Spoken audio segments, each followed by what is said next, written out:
தற்போதைய அண்மை செய்தி.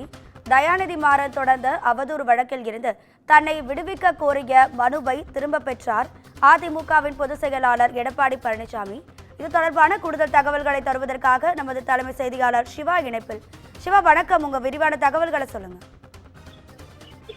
ராதிகா, தயாநிதி மாறன் தொடர்ந்துள்ள அவதூறு வழக்கிலிருந்து விடுவிக்க கோரி தன்னை சிறப்பு நீதிமன்றத்தில் தாக்கல் செய்த மனுவை முன்னாள் முதலமைச்சர் அதிமுக பொதுச் செயலாளர் எடப்பாடி பழனிசாமி திரும்ப பெற்றுக் கொண்டார்.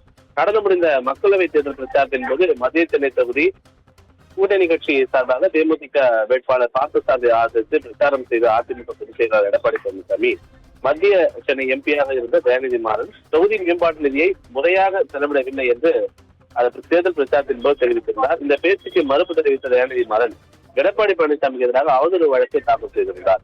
உண்மைக்கு மாறாகவும் தன்னுடைய பெயருக்கும் புகழுக்கும் களங்கம் கற்பிக்கக்கூடிய வகையில் தவறான குற்றச்சாட்டை பழனிசாமி சுற்றியுள்ளதாக அவரது மனுவில் குறிப்பிட்டிருந்தார்.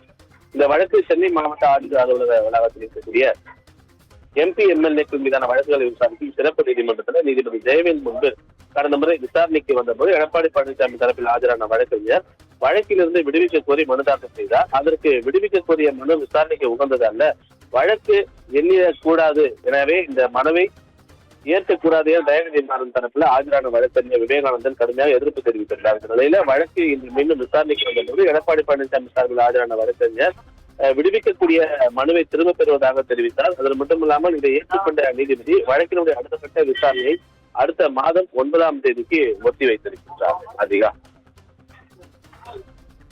உங்க தகவல்களுக்கு நன்றி சிவா.